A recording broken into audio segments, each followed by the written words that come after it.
But it reminds me of a church I worked with at one point where the leadership of the church wanted the youth to come back to church. Mm-hmm. You know, all of our young people are dropping out of church and they're not coming to church anymore. And the first question I asked them is, well, what reason have you given them for wanting to be here? Mm-hmm. You know, what reason could they have for wanting to be here? Well, that was a question they couldn't answer. Mm. And ultimately I found out they didn't really want to do anything. They didn't want to create an incentive. They just wanted me to make them come back. I just said, sorry, I'm not interested in creating religious enslavement. Mm-hmm. You know, psychological enslavement or whatever term you want to use. But I suppose it's a fair question for all relationships. Mm-hmm. If you want someone to be kind to you, nice to you, loving to you, whatever, give you good service, Mm-hmm. what incentive or what reason have you given them Mm-hmm. to do that? Is there no reward in that? You know, surely there should be some reward for them doing that. Well, I think there always is, if we can see that. I believe it takes a great deal of courage for us to be of that trusting nature. Mm-hmm. Because we do know, you know, unless we're a complete idiot, we know that we are opening ourselves up for possibly being taken advantage of in some way or other. And it takes a great deal of courage to be okay with that. Mm-hmm. And to understand, well, and I've been living long enough now that I found out that there are many, many more nice people out here in the world than there are those others that do want to take advantage of some. Somehow it's always the misbehavior that makes the headlines. It is. It is. But I suppose that's more of a criticism of our general practices of journalism. Well, our infotainment system. Infotainment? Yes, it's Yes, not when information. information is supposed to be entertainment. Well, that's, infotainment, yeah. And, you know, the additional complication of how money gets involved in it. Mm-hmm. That the things that are more often reported are things that sell newspapers, It is. rather than the things that would be genuinely empowering to the community. Yeah. Sensationalism is what sells. I mean, we know that from a marketing perspective.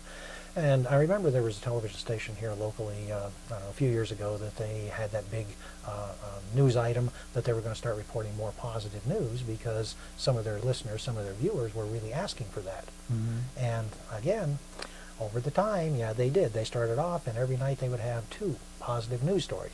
Mm-hmm. And some, they were just really sweet, kind, loving stories. But it didn't take them even a year and a half, and those were gone from the broadcast again. Right back to Back to the sensationalism. in pursuit of ratings. Yes, that's right. Yeah, the advertising dollar. That's what they were focused on, unfortunately. Which of course brings us back to the question of trust, Mm-hmm. and the possibility that the story we're hearing is not being accurately reported, Mm-hmm. Mm-hmm. but rather is being embellished in order to create more profit. Mm-hmm. Mm-hmm. And on their side, they're saying, well, but now we have the funds to be a truly good station. And I said, yes, but you're creating a general public that has a warped perception of what is noteworthy, What's of value to them? Yeah. what's a value, or what should be a value. Mm-hmm. I mean, the things that are talked about the most are quickly become our definition of normal, the definition of how things are supposed to be. There was a lot of complaint at one time, I haven't heard it as much more recently, that the fashion models were presenting an impossible depiction of what a man or a woman should be. Right. And when people started getting behind the scenes and finding out what those fashion models went through to look the way they did, Right. What the cost it was positively unhealthy. Oh, it was murderous for some of those models that they were starving themselves to death. They were doing heavy-duty drugs in order to maintain that impossible skinny little weight, and But you know what happened? That was on the headlines for a while, and now it's kind of disappeared again.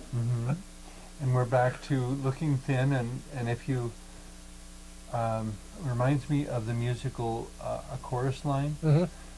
The one particular young woman who's auditioning in the chorus line who was an incredible dancer but rather homely. Mm-hmm.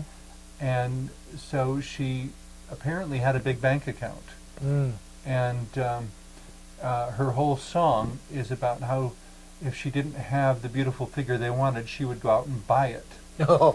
And she did. So Uh-huh. she had operations and all kinds of things and came back looking absolutely fabulous. Mm-hmm. Mm-hmm. Not because she was born that way, but because Mhm. she bought it. Right. And no offense intended to anyone who has done that. Right.